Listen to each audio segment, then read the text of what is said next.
جی اب یہ اپنی ناکامی کی داستان سنا رہا ہے آپ کو. یہ کوئی 20 سال پرانی کتاب ہوگی. تو اس کا مطلب یہ ہے کہ I have been teaching N introductory physics course, بالکل بنیادی course, college physics, university physics, university اور کالج کے درمیان والا حصہ جو ہوتا ہے. سائنس میجرس کو پڑھا رہا ہے at Harvard University since 1984. Until 1990, I taught a conventional course consisting of lectures، جیسا کہ ہوتا ہے ہمارے یہاں. کلاس روم ڈیمانسٹریشنز بھی ہوتی ہیں ہمارے یہاں، یہاں تو نہیں ہوتی، وہاں پر ہوتی ہیں. I was generally satisfied، لگتا تھا اسٹوڈنٹ سمجھ رہے ہیں، ہارورڈ کے اسٹوڈنٹس ہیں، بڑے ٹھیک ٹھاک ہیں. with my teaching my students did well on what I considered difficult problems، اچھی طرح سالو کر لیتے، مشکل سوال بھی سالو کر لیتے تھے. تو اب یہ تو اس بات کا ثبوت ہو گیا نا بھائی کہ یہ تو بہت اچھا پڑھا رہا ہے اور بچوں کو سمجھ آ رہی ہے. لیکن کہانی کچھ اور ہے. اور جو اس کی ایویلویشنز تھی I received from them were very positive. اب ناظرین آپ یہ دیکھیں کہ ایک پروفیسر ہے، ریسرچ میں بھی بہت اچھا ہے، ٹیچنگ میں بھی بہت اچھا ہے، اسٹوڈنٹس کے ریزلٹس بھی بہت اچھے آ رہے ہیں، اس کی اسٹوڈنٹ ایویلویشن بھی بہت اچھی آ رہی ہیں. آپ اس کے کلاس روم کے بارے میں کیا سوچیں گے کہ وہاں پڑھنا پڑھانا، سمجھنا سمجھانا، سوچ کا جو سفر ہے، ریشنل تھنکنگ، کریٹیکل تھنکنگ ہو رہی ہے یا نہیں؟ ہر کنونشنل بندہ یہی کہے گا بھئی وہ تو ہارورڈ ہے، بہت بڑی چیز ہے. As far as I knew there were not many problems in my class. یہ تو ذرا تھوڑا سا اس نے ایسے جان کے یہ کہہ دیا there were absolutely no problem in his class. کسر نفسی سے کام لے رہا ہے. In 1990, however, I came across a series of articles by یہ دو بندے ہیں ہیلون and ہیسٹینس that really opened my eyes. جیسے پہلے اس کی آنکھیں بند تھیں، آنکھیں کھل گئیں. مزے کی بات یہ ہوتی ہے کہ یہ بڑے پروفیسروں کی آنکھیں بھی کھل جاتی ہیں، ہمارے جیسے چھوٹے پروفیسروں کی آنکھیں بھی نہیں کھلتی. opened my eyes. Open my eyes بہت بڑی بات ہوتی ہے. میں اندھا تھا،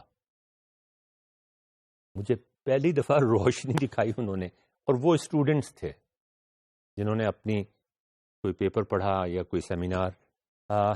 as is well known students enter their first physics course possessing strong beliefs and intuitions about common physics and common physical phenomena. These notions are derived from personal experience and color students' interpretation of materials presented in the introductory course. جس طریقے سے وہ کتابیں ان کو train کر کے لے کر آتی ہیں، ٹیچر ان کو پڑھا کے لے کر آتے ہیں. یہ ہیلون اور یہ جو دو اسٹوڈنٹس تھے show that instruction does little to change these common sense beliefs.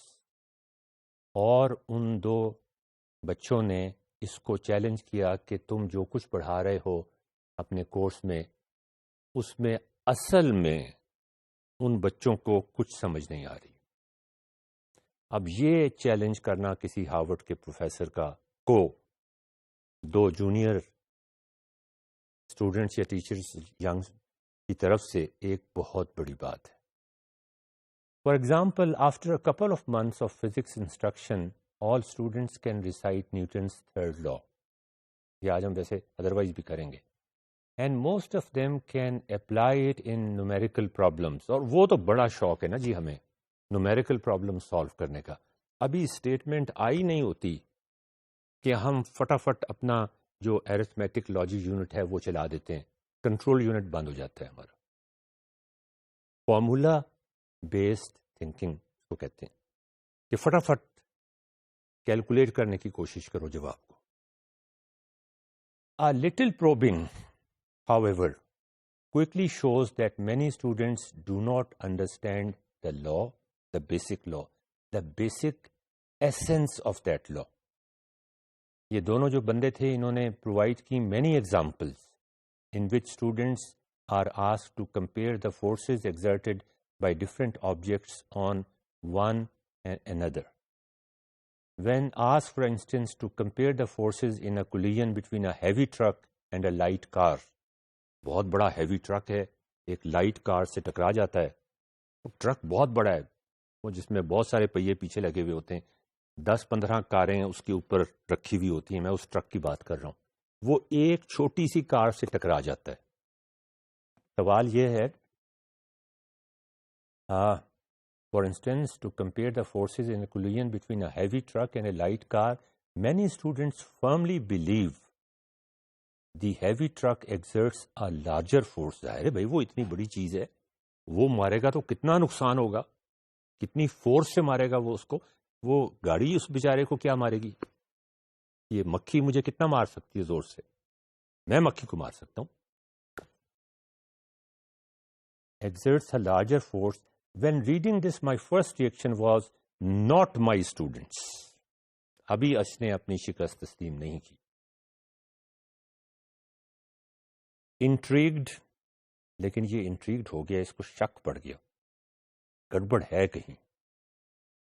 Intelligent آدمی جب انٹریگ ہو جائے تو اس کی رات کی نیند حرام ہو جاتی ہے. پھر یہ شک پڑ گیا کہ یار میرے ساتھ تو نہیں ہو سکتا, ہارورڈ کا پروفیسر ہوں میں, اتنے عرصے سے پڑھا رہا ہوں, اتنی اچھی ایوالویشنز ہیں, لیکن ایک طرف سے دل میں دماغ میں سوتے ہوئے جاگتے ہوئے یہ خیال آتا تھا کہیں میرے ساتھ تو یہ نہیں ہو رہا. I decided to test my own students' conceptual understanding. وہ بات بار بار وہی آ جاتی ہے, واٹ از کنسیپچل انڈرسٹینڈنگ. ہم پہلے بھی ڈسکس کر چکے ہیں, دوبارہ بھی ڈسکس کریں گے. As well as that of the physics majors at Harvard, کہ ذرا وہاں پر بھی میں چیک کر کے دیکھوں. بہت عرصے لڑائی کی اپنے دماغ سے, اپنے دل سے, کہ نہیں یار میرے ساتھ نہیں ہو سکتا یہ. لیکن آخر کار وہ جو کیوریوسٹی تھی, وہ جو شک تھا, شک کا جو بیج اس کے دماغ میں آ گیا تھا, دل میں بھی آ گیا تھا, اس نے اس کو مجبور کر دیا یار دیکھنا تو پڑے گا اب تم کو. نیکسٹ ماڈیول میں اس کا مزیدار نتیجہ دیکھیے گا.